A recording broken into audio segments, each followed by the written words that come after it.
Thank you for checking out our podcast today. We hope that the teaching you're about to hear would inspire you and motivate you on your incredible journey in becoming a better you. So please turn your attention to today's message.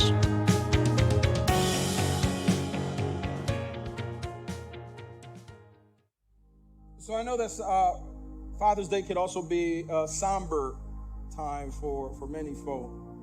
I lost my father in 2007. He was only 57 years old. He was my best friend. He was my road dog, my life, the rock of our family.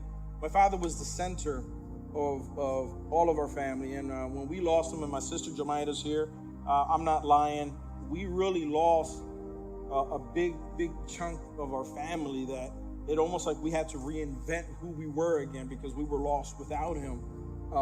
Just a special man. I have many, not a perfect man, but he was a very special man. And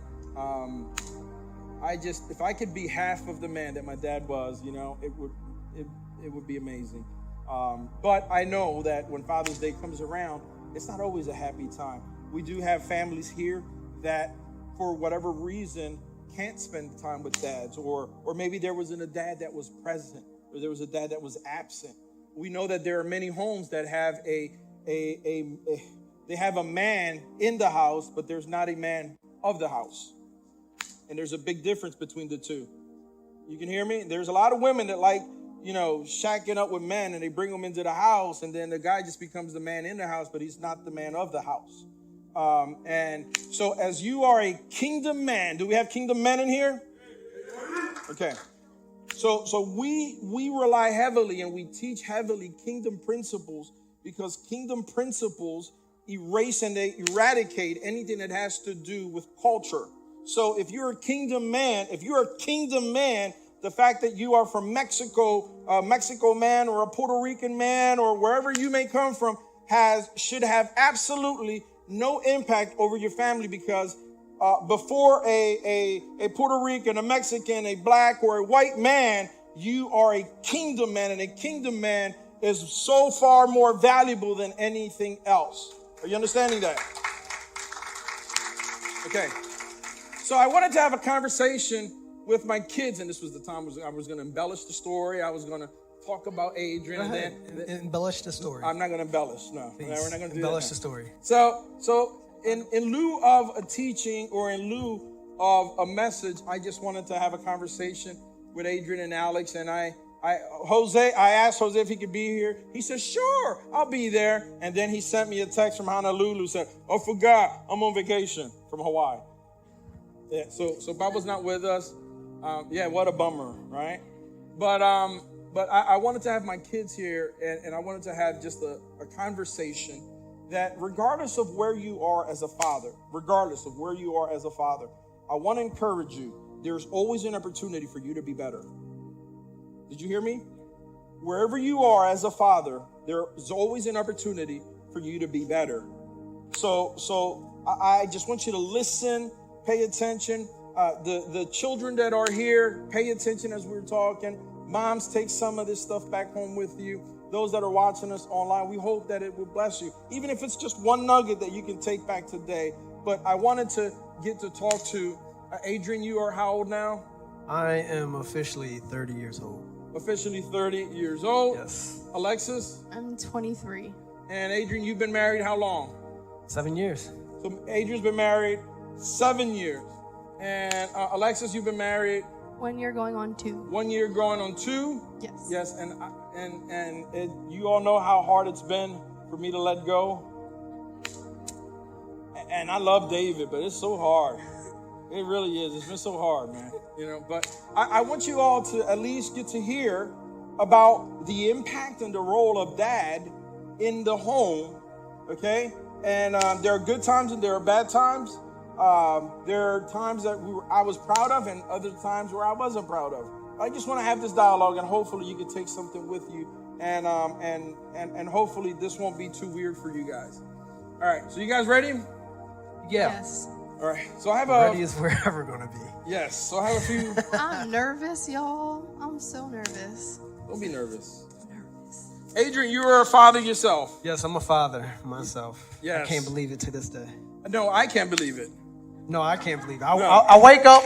I'm gonna kick it to you straight. Sometimes I wake up and then I walk around the house and I'm like, wow, I'm responsible for all this. Oh, believe me, and I asked the same question. He's responsible for all of that. Hey, but we getting through it, right, babe? All right. So I'm going to ask some questions. These questions, they can be a bit hard. And sometimes as I was writing these questions, I write them the way I think sometimes, and sometimes the way I think it's a mess. So please, if the question, Jessica, you help me. And guys, if I'm asking a question, it makes no sense, could you say, rephrase that, yell it out? No, okay? I will. You're gonna- I We will will tell both you myself. let you know if we don't understand the question. All right. So, Yes, we do. okay. All right. So, Please. so I'm going to start with the very first question. How old were you when you left the house? How old were you when you left the house? How old was I when I left the house? Yes. I was 21. 21. 21. Okay. And why did you leave the house? I was getting married, and my dad didn't want us living there. You asked. I did ask. I was like, "Yo, Pop, you think we could just, just crash here for a bit? Cause I'm trying to get married." And he was like, "No." Yeah, but I'm trying to buy a house. I said, "No." Okay. No, it ain't gonna happen. There's only one man of the house in my family. Right? You ain't gonna have two. All right. So how old were you when you moved out? 21, 22. 21, 22. And again, that's when I got married. Did you let me ask the question? What did I? But you got ahead of me. I So was- when did you move out the house? Alexis? 21 to 22 years old. Was it 21 or 20? Yeah, you don't remember? I don't It was remember. a year ago, right? I think it was 22 because I Okay. was in August and then I got married in October. So 22. Okay, so you moved out the house to get married. Yes. Okay. The Bible says that we are to train the child in the way that he should go. Unfortunately, many of us as parents have made the mistake that what we train up the child is in what career to have. We don't teach our children what way to go. We teach them what career to have. So there is such an emphasis on school and academics and your job. So we teach our children that they're going to move on to have a job. And then, so they get the job, they get the career first, hoping that everything else is going to fall in place. But you never teach the children in the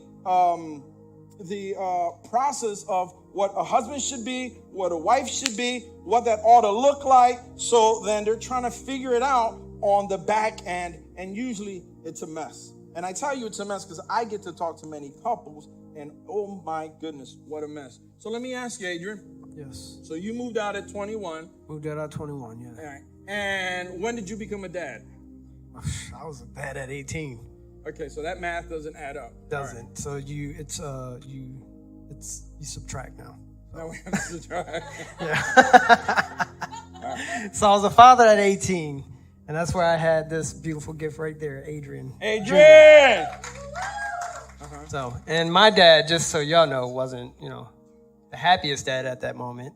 Oh, No, when it happened, when I did my thing. Yeah, but you just. Okay. Oh, was I not supposed to jump? That's fine. Okay. That's fine. But let's explain. So you had your son at Yes, 18, and you weren't married. I wasn't married. I was still in his house. I was being very irresponsible. Ear. It's okay. It's Okay. Yeah, whatever. Irresponsible. They got you. They Yo, speak I'm Adrian. up here. All right. Yeah, they speak Adrian. Go ahead. So yeah, I was very irresponsible and stuff, and yeah, No, you and I was a father in high school. I was a father in high school, were out of wedlock. out of wedlock, Yeah. and I was living out of my dad's house. How was that experience for you? Oh, homeboy wasn't playing no games. Nah, I wasn't playing the game. no games, man. It was like, hey, you gonna take care of that, son, and that always stuck with me. Can I ask you something? Just talk to me. As you had this child out of wedlock, and you know, you're not married. This is a teen pregnancy. Mm-hmm. How was that? How did your parents take it? I mean, it was hard. You know, they took it hard, but I mean, at the same time, they were strong. They were stern. But then at times, they were strong for me too. You know, especially in the times that I needed. And how did Dad manage that situation? Yo, you better get a job. Get a job, son. Hey, you still my son. You still my son, but because of your decisions and because what you did and stuff, hey man, now you're gonna have to work a little harder. So, but I still had a home. Yep. Still had a home. I was still fed. I just had to work, and I had to pay weekly to stay home. Life changed. Yeah, life changed quick, man. That should be that commercial. The life comes at you fast one. Yeah. Did you ever feel that Dad stopped loving you? Oh, nah. Huh? Nah. Were we in church? Yeah. Yeah. I thought I was gonna get sat down. I was playing on the drums that time, and boy, you better play. It was one of those moments. But my dad never like took me away from church. Didn't take me away from. In fact, he didn't take me away from anything. It was just, make sure you handle yours. You know, make sure you be responsible. You know, you handle the things that you're supposed to handle now because now you have a son. You kind of enlisted or signed up to play big boy games. So I wanted to make sure that you understood. And I think one of the problems that happens is that sometimes when our kids get into certain situations, we continue to want to parent our children the same way as if they were still children. And we have to remember that as parents, we're always parenting our children in this specific season that they find themselves. And we have to allow them to grow and not be an obstacle along their journey. Their journey is not your journey. Pop, Mom, right. You hear me? Yeah. You hear me? Yeah. So we help navigate them. However, we still have to put some tough boundaries in place that say, your son, your daughter, and I'm dad. Okay? And mom, and on and on. But it's not like, hey man, it's just, we're gonna make it up, we're gonna figure it out. And no, we gotta have some rules, parameters in place. And even then I was stubborn. I was a stubborn 18-year-old thinking I knew it all. So I was clashing with Pops a lot, thinking no, you were clashing with yourself. Okay, I'm not. Yeah, not with me. All right, you would lose that one. Calm down. But I also started to learn though too. In the midst of all that, I was learning. It took me a little bit longer, but it was just I was learning like, oh gosh, and it was like every time I got to a moment that my father was warning me about, I'll get to it, and then it was like, I told you so. But he wasn't even there. He wasn't even present. It's just I heard it up here. I felt it right here. You know what I'm saying? So it was like, ugh. So let me ask you these questions. Let me run through these questions real quick. How often do you find yourself reflecting on your childhood to manage a current situation? How often do you find yourself reflecting on, man, this is the stuff I heard, or this is stuff that I remember when I was a kid? Yeah, simply is close the door. Boy, you better close that door. Close that. It don't close by itself. But that's me talking to my kids now, and I'm like, damn, sound just like this guy. Yeah. A lot. But it gets deeper than that. It does get deeper than that. But it's the subtleties. You know what I'm saying? So like even in life making big life decisions. Yeah. Dang, what would my father do? Of course I don't want to call him because he's going, what you need my advice now? But I'll take it. Yeah. Every day. Every day. And I call you. You do. I do. Yeah. It's like, weird. Dad, what should so I do yeah, about we this? don't stop being kids at that, Yeah. It's funny because Alexis will call me, right, for some daddy advice, and David will be right behind her like, yeah, what should we do? You ain't my son, man. You gotta go get your dad. It All is right. true. But let me ask you, and how vital was the model at home, the model you had at home? How vital was it, or how important was it to your happiness today? So vital. So vital. I remember you telling me that besides work and church, you got to make time for your family and your wife and your spouse, your significant other. And as I left my parents' house and moved in with my husband, that's all I say. Babe, church, we went to church, we prayed, we did our job, worked our 40 hours. Let's sit down and have time for ourselves. And just to add on to that. I'm sorry, but hold on. This week or last week, you and David, We completed a 300-piece puzzle. millennials, guys, millennials, working on a puzzle together. That was our second one. We're saying, gonna bump up to 500. We're better. But I wanted to add on to what she said, but I remember he showed me how to treat like a woman, a wife. You know what I'm saying? Because I remember at one point, me and my brother, we were acting up. We were a lot younger then, and I remember my dad looked at us stern, and he was like, "Hey, don't be talking to my wife like that." All right. Yeah, let me stop it. Let me stop there real quick. This is a principle that I wanted to teach my children early. Yeah. I wanted to teach my children early that my wife was the most precious thing to me in the house, not the children. Yeah. My wife. Right. Did you hear me? Did you hear me? Many times we get that wrong. Yeah. We make the children more precious than the spouse. Yep. That's wrong. Wrong. So I wanted my children to understand the most vital, the most important person in this house to me is mama. So if I ever heard a tone or ever heard anything none of that that. sounded disrespectful, I never addressed it as, don't you be disrespectful to your mama. It was, don't you disrespect my wife. Yeah, it was, and it made And me and my vice brother versa. feel like we wasn't even a part of them. No. What? No. But listen. No. But check this out. It's funny because I'm actually in the same season with my boys.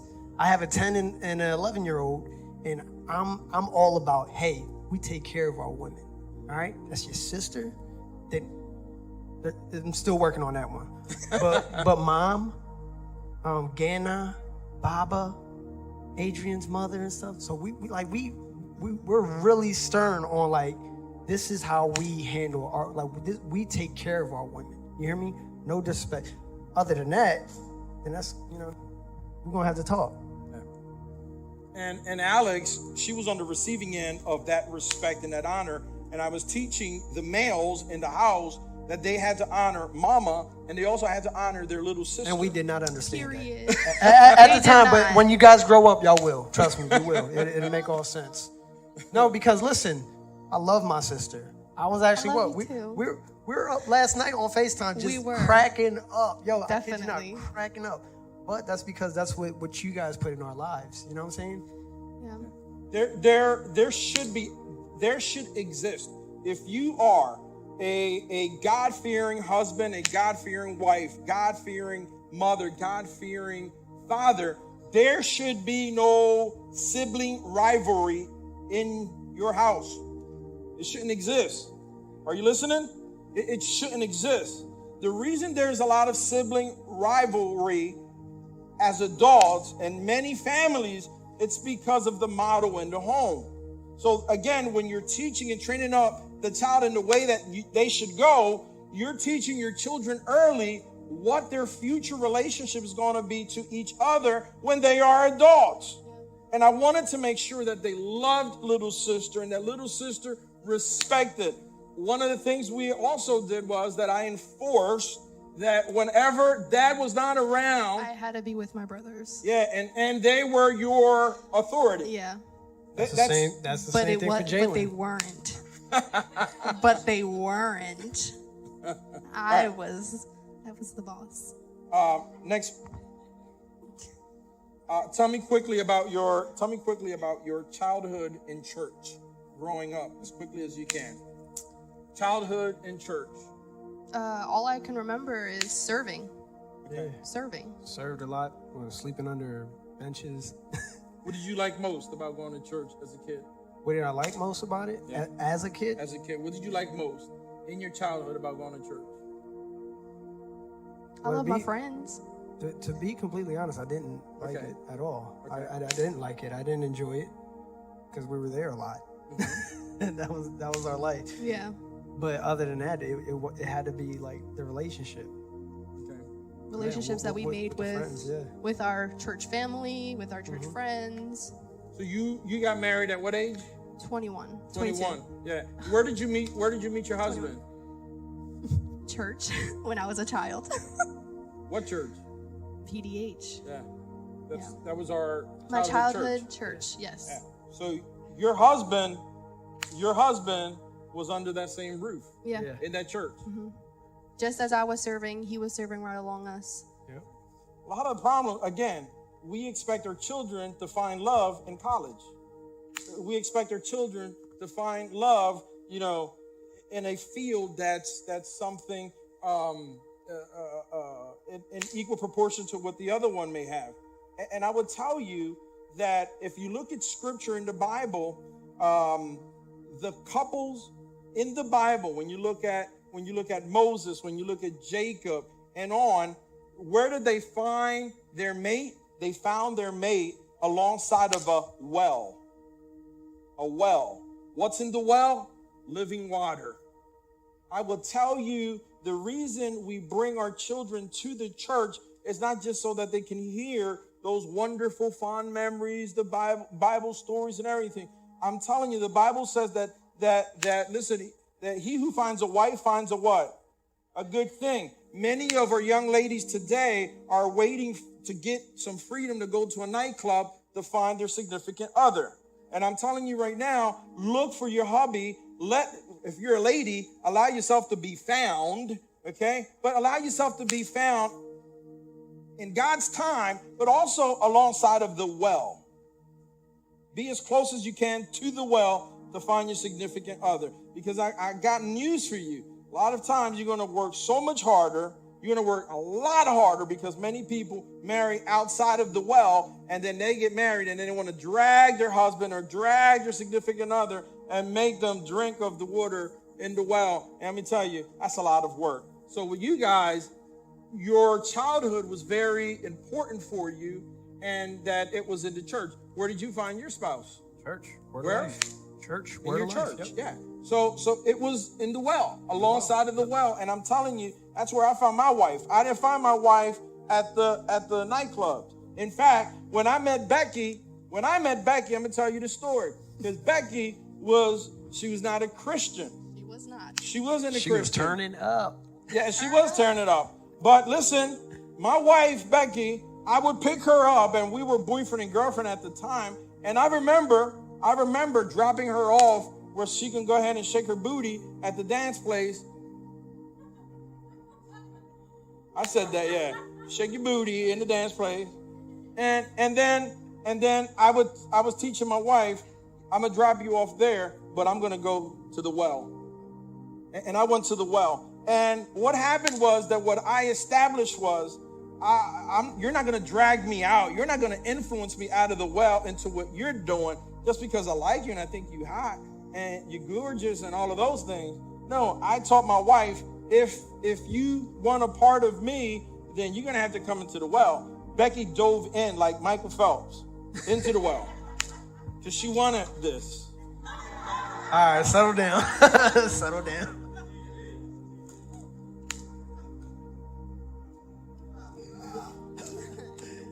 Calm down.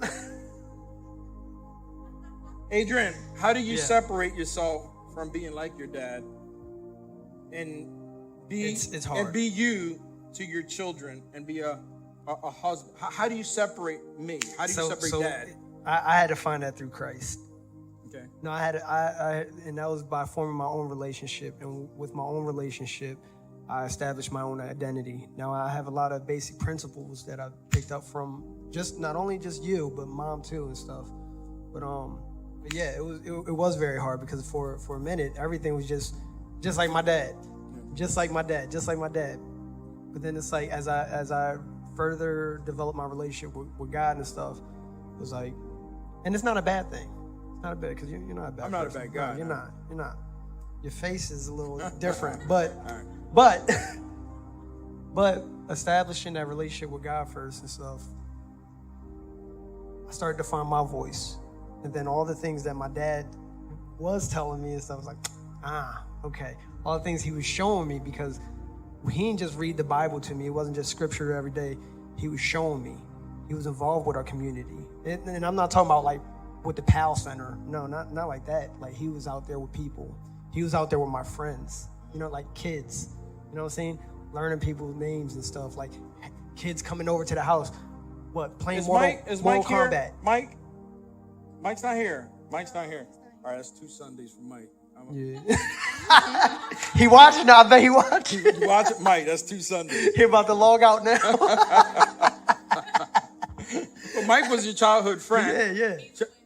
Yeah. Oh, yeah, that's right. So childhood friend. Yeah. And from high school. From high school, Yeah. But I made it a point as dad to know who my kids were with, who they were speaking with, where did they live. I wanted to know their names, and it was important. But that's something I also inherited. You know what I'm saying? So it's not like all the teachings that you guys done and put in my life, I didn't just throw away and stuff. Like, okay, that works. You know what I'm saying? I see that, because as my kids, I'm out there all the time. Hey, what's your name, buddy? Oh, Bentley. Oh, this and that. Oh, this and that. Okay, cool. It was important for me. I know that Becky didn't have a father in her home, or that figure in her home, and I had to learn that there were some things that Becky would have certain reactions, and I could sense it, that it was the absence of a role model or a father figure in the home where that was coming from. And now that we had a girl in the house, it was different, because I had to remind Becky, honey, listen, I know you didn't have daddy. But you got to give me an opportunity to fill that role in her life. You can't rob me from that opportunity because you didn't have it. So you have to allow me to be what I need to be to Alexis as a male. So let me ask you, Alexis, as a female, all right? Did you pick up traits from your dad? Did I? I mean, look at this. I'm all my dad. All my dad, yes. Sure did. I love you, Mom. I do. Well, I'm on him. Yeah. Yes. And it's important, because even in your relationship now with your husband, there are times that even your hubby Oh my can God, tell he'll be you, like, ew, you're your dad. I'm like, what you want me to do about it? I mean, you love this. Yeah, David. Right, babe? David. David. David loves you. Yeah. All right, here we go.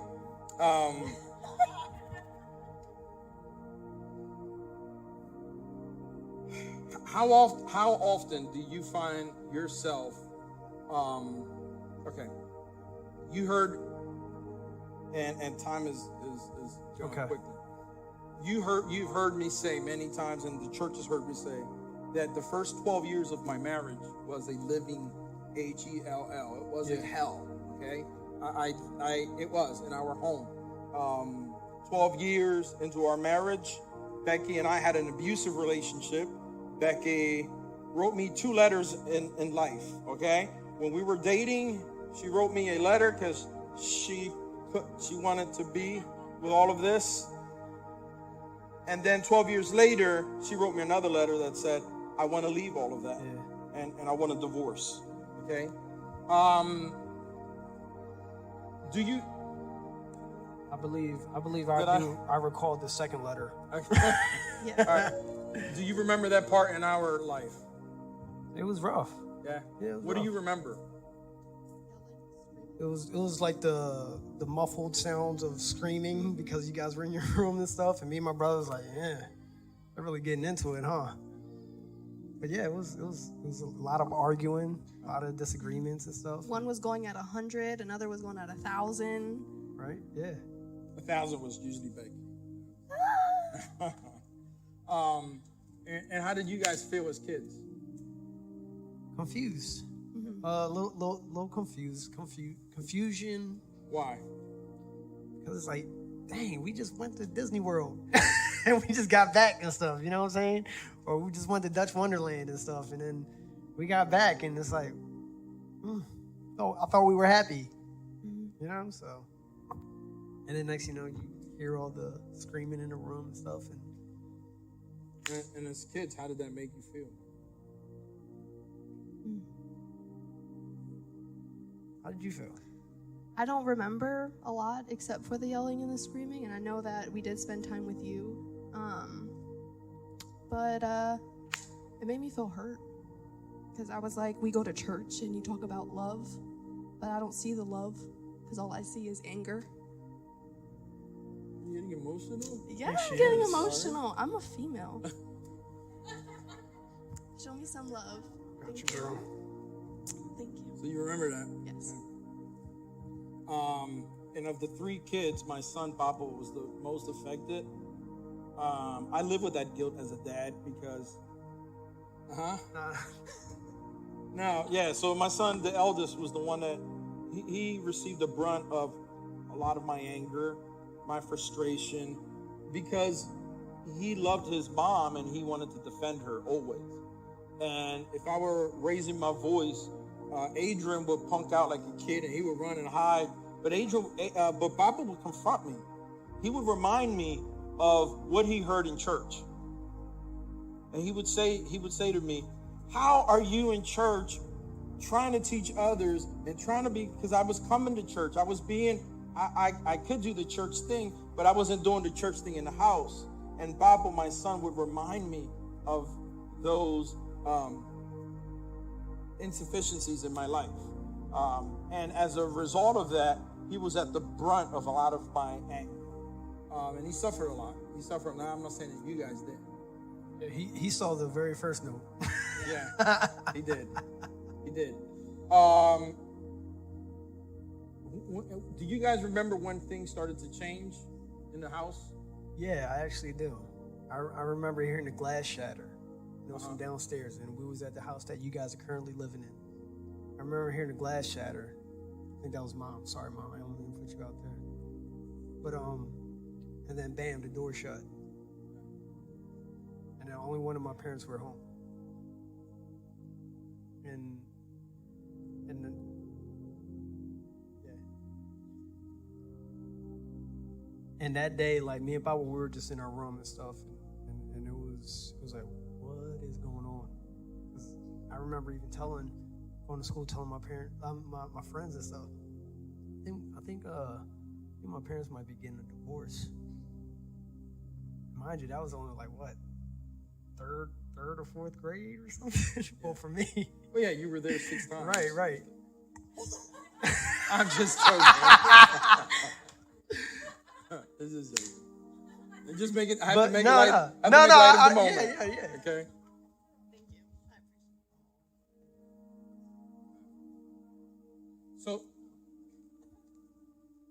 So guys, again, we had church in our home, but God wasn't in our home. Let me say that again. We had church in our home, but God wasn't in our home. Just like many couples, they have church in their marriage, but they don't have God in their marriage. Are you listening? And there are many fathers that go to church, but there are fathers that don't have God. And there are many moms that go to church, but they don't have God. And that was us. That was our family. It was a mess. My sister is in the back, and she could also confirm all of this stuff and the mess that we had in our home. My father was a pastor of a church, and I thought that I had it all together. And I was lashing out at my kids. I wasn't happy. These guys suffer. And I don't bring this all up because I want them to be looked at with kind of pity or anything. But I want you guys, all right, let me pause here. When did you guys start to experience that there was a good change happening at home? Do you remember? I don't know exactly when, and this is kind of mixed up in the timeline. Mom, I'm sorry for bringing this up, but there was a time after my uncle passed. And what did you get? And it was a bunch of crying. I thought, that's another argument. Here we go again. And it was like 3 or 2 a.m. or something. Yeah. And, but then you guys were both there. And then it was like, from that moment on, it was like, it seemed like peace. You know what I'm saying? It was like, It's basically like I need you, and basically you need me. We need each other. yeah. So during the hardest part of our marriage, when we had separated, all right? We decided that we were going to live in the same house so that for the sake of the kids, until we figure out what was going to happen. But for 3 years, how many years? How many years? How many years? For 3 years, we went through a process of trying to heal our marriage and fix our marriage. It didn't happen overnight. Listen, it didn't happen overnight. We had to work on it, and it was a lot of work. For 3 years, Becky and myself, we were separated. And when I say we were separated for 3 years in the same house. And my wife was always gorgeous looking. And 3 years separated. I don't know if I can emphasize. Come on, man. Y'all picking up on this, man? 3 years. It's Father's Day. All right, come on. All right. We have kids in the room. We have kids in the room. But listen, in those 3 years, I met God. Listen, I met God. And the reason I want to bring all this up and what he brought up was during the peak of our separation, my brother-in-law was only 23 years old. My brother-in-law committed suicide. And we received a phone call. He committed suicide at 2 o'clock in the morning, the day after Christmas. Day after Christmas, we had spent Christmas together. 2 o'clock that morning, I get a phone call that this young man had committed suicide. Now I received the information, and I have to give that information to my wife, who we are now separated. We're not in contact with each other. And during that time, before this happened, I had given my life to God, even though, I was going to church. Because of the divorce and the separation, I had to turn to God because I couldn't fix it. No one could fix it. And I remember turning to God and saying, God, can you help me?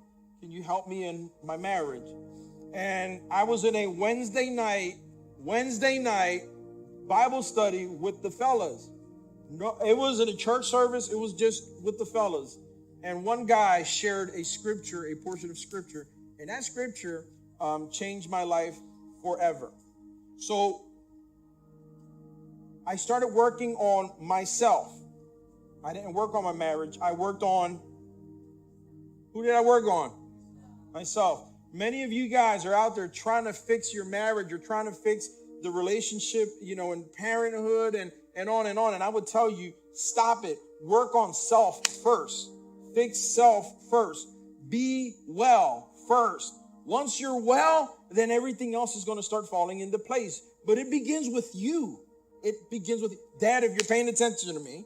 Fathers, if you're paying attention to me. And there is strife. There is stress in your marriage and parenthood. Whatever it may be, I will tell you, you make sure that you are wholesome, that you are whole, that you are complete, and you'll see how everything else falls into place. So what I decided to do was, since I had turned my life over to God and I wanted to make some changes, I took the opportunity, and instead of using that opportunity where now Becky had just lost her brother, I wanted to be sure that I was there to help my wife during this process of mourning the loss of her little brother. And it was a tough one, because not only during this time did we lose little Louie, but then the mom and the dad and the stepdad at that time decided that they couldn't live in that same house. They needed somewhere to live. They moved in with us. So here I am now trying to figure out my marriage. I got my mom-in-law, I got the dad-in-law. They're all in the house, and it was a mess. But again, had I not had Jesus, had I not had God in my life, I don't know where we would be. When did you start noticing that God had come into your dad's life and that he was not that same person? When was it for you? Yeah, when I caught you doing the laundry. Y'all laughing, but I'm serious. Yeah. Okay. I agree. Same. Same? Yeah. The smile on your face. Things were looking up. Are you guys listening? Yeah. Notice the dishes were clean. You would say, I'm going to take care of your mom because your mom works hard all day. I'm going to do something for her. I was like, what? Yeah. My wife didn't have to tell me to do chores in the house. My wife didn't have to give me a list of tasks to take care of in the house because kingdom men do that. Kingdom men know what to do and they know how to be self-sufficient. Kingdom men know how to step up to every occasion. Kingdom men know that there's nothing in the house that the woman has to do or that the guy, there's no relegated chores. Kingdom men, you step up and you do what needs to be done. Listen, thank you, George. Thank you, George. Thank you. And what I mean about this is something as simple to them. They saw dad doing laundry. And then what did you think? What is going on? Yeah, say the same thing, yeah. This is 12 plus years now. I had to tell myself, if my wife is going to leave me for another man, I will become that other man. Yeah. Did you hear that? Yeah, it's good. So what was Becky asking for at that time? Simple stuff. Help in the house. I was there, but I wasn't present. I was the man in the house, but I wasn't the man of the house. So I had to learn those things. And unfortunately the church wasn't teaching it. This is why we have such an emphasis on family, the role of a man, the role of a woman, the role of a husband, the role of dad and moms, and the world is stripping that away from us, stripping it away from us. And we as the church, we have this responsibility to listen, to help and strengthen and bring back these values. Listen, these values aren't conservative values or Republican values or Democratic values. They are kingdom principles. They are kingdom principles. So, I'm doing laundry and what else? Like anything else that you guys are noticing? Prayers before school. I was about to say, I remember even just, but like going to walk in your room and open the door and then see you in prayer. Uh-huh. Or having this type of music Right. and just soaking in his presence and just seeing my dad do that. It's different. Yeah, I remember times asking, Mom, what's that doing? Sleep. And I was really believing God and that God was going to show up in the house. I never forced my wife to go to church with me after that. It was all about me.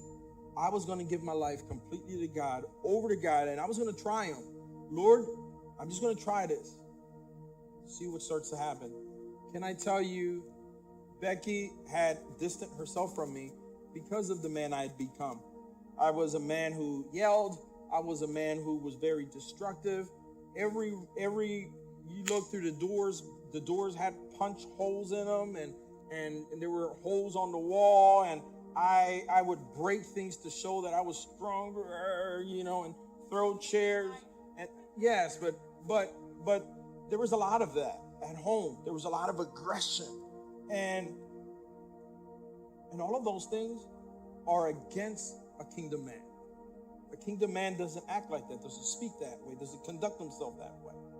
And so when I started to do things as simple as grabbing laundry from one room, taking it into another one, putting it in a box, pushing a button, when I did that and I saw Becky's reaction, I was like, I'm going to do that again. So now I was waiting for the clothes to get dirty so that I could go ahead and grab the laundry, take it up to this room, put it in that box, push the button, and then I would see the reaction. And see, what I didn't take into account was That it's not that I was getting Becky's attention, but that my children were also watching Dad. They were paying attention to what was happening in the house. This is not normal behavior from this man. And it wasn't normal behavior, it was kingdom behavior. I wanted God's presence in my house. I wanted God's presence in my parenting. I wanted God's presence in my marriage. So that's what I decided to do, was to turn my life over to God. Listen, surrender completely and say, whatever I was in the past, whatever my dad, listen, I don't want no part of that. I don't want to be that person. I want to be a new creation. And I was truly born again. I was truly born again. I wasn't perfect, but I was born again. So I started getting Becky's attention. Becky's paying attention to me. We're not having conversation. And then the communication started to get a little better. And I was taking now the kids to school. I was participating in everything that my children, I wasn't absent. I was there. I wanted to be a part of their life. Regardless of whether Becky was there, I wanted to be present as dad. And I got more involved with the kids, and we were doing stuff together. And how many know that there's nothing more refreshing than to look outside of a window and see a father playing and having a good old time with the children? You can't put a price on that. And that it's wholesome, it's fun, it's beautiful. And I would see Becky looking at me with the corner of her eye, and I would go, "You like that, huh? You like it? Yeah. You like that? Well, I'm gonna give you some more. Catch Adrian," and we're like, ha, ha, ha, ha. And we're all laughing. We're like, "You like that, Becky? You like it? Yeah." And then things started to change in our home. The love that I had for my wife was a different love. I started to learn that I had to treat my wife the way that Jesus treats his church. Let me say that again. I had to learn to treat my wife the way Jesus treats his church. Okay? You get that? And then my wife had to also learn that the church doesn't treat Jesus horribly. You got that? It works the other way. Works the other way. So we have to put that motto in there. Let me ask you guys this, and this is where we close today. I had a flood of questions, and you know that. But it just, what's your biggest takeaway from, if we're talking about dads, and there's fathers out there that are listening, what is your biggest takeaway from watching what happened in your dad's life, and now as you guys are adults, what's the biggest takeaway for you guys now that you guys are adults and you're a dad? And my biggest takeaway is that you always had the opportunity to turn things around, and I can honestly say that I've been through that myself. As a husband, as a father, you always got an opportunity to turn things around. It's never too late. Did you get that? If you're there and you're listening, it's not too late. It was over 12 years for us. And after 12 years, that's when I said, something's got to change. And the change wasn't that I was leaving my wife, that I was going to dip out and bail out of my family, because that's easy to do. Listen, divorce is a very easy thing. Staying in marriage and working at marriage, making a marriage work, is very hard, because you have to decide daily that you want to be married and that you want to be part of that relationship and that arrangement. But I like that you said that you saw that there was hope, that there was an opportunity. There's always an opportunity. It's worth it, man. I said the payoff, it's worth it. The payoff is worth it. Your kids when see you're working everything. hard. It's not just you and your wife or your significant other. Your kids see it. Your kids know. Yeah. All right. So listen, that's going to be it for today. I don't want to continue to belabor this, because next month in July, when? We're going to be talking about family. We're going to talk about wives. We're going to talk about husbands. We're going to talk about dads and moms. And I want to talk to some of these kids, because, the disrespect in the homes today has escalated to a level where children now run the house, and regardless of whether there's a mom or a dad in the house, we need to teach children how Scripture talks about honoring dad and honoring mom. So we also want to do a conversation where we want to talk back to the kids. But I want to encourage you. I really want to encourage you to make it a point. I know that July becomes the month where everybody is out there on Sundays at some part barbecuing, whatever. But just try to take up an hour, hour and a half to come in and pause and spend this time, as we want to have some serious dialogue, serious conversation, and be able to have it this way, not just me teaching and preaching, but to be able to have a conversation where we can kind of engage and talk back and forth and ask some hard questions and hopefully get some answers together. But we are blessed in this ministry to have amazing couples. Listen, in this ministry, we're so blessed to have amazing couples. And if you are a young couple, if you are a single male, a single female, I will tell you, take a moment, invite some of these couples to go out to lunch or dinner with you and ask questions. How did they meet? Where did they meet? How did they do it? And get connected. Don't run from wisdom. Young people, don't run from wisdom. Run to wisdom. Okay? All right. So can we say thank you to Alexis?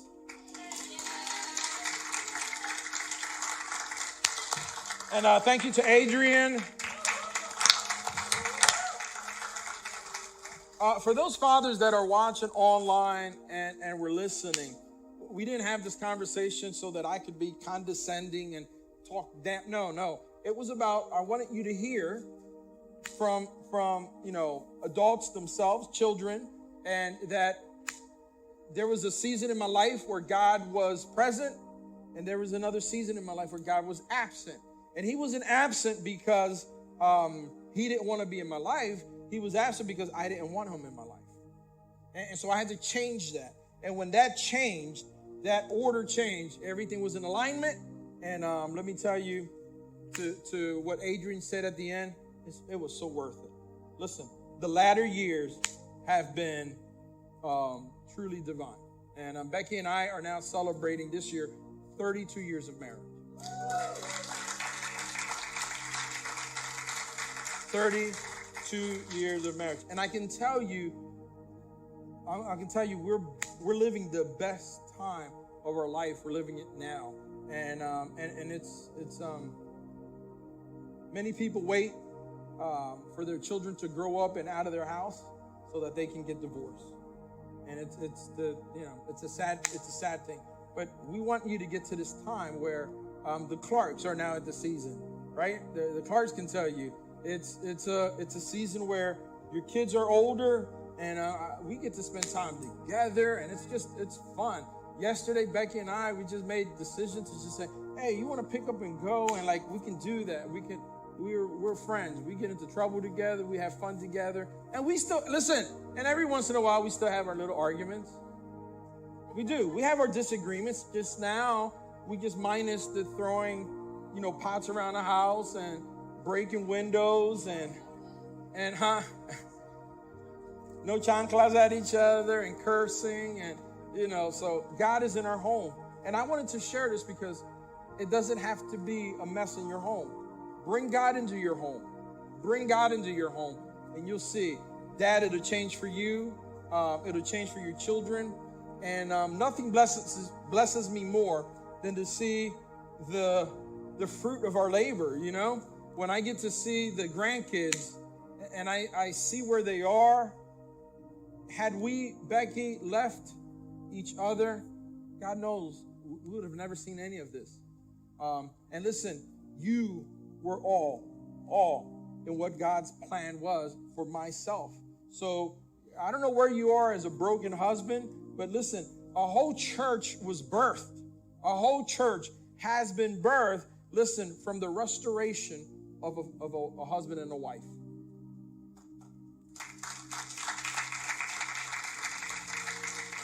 Someone asked you to stand to your feet. Thank you again for checking out our podcast. If you would like to find information about who we are or how to donate so that we can keep doing what we're doing, please check us out at www.scarletnote.org. See you next time.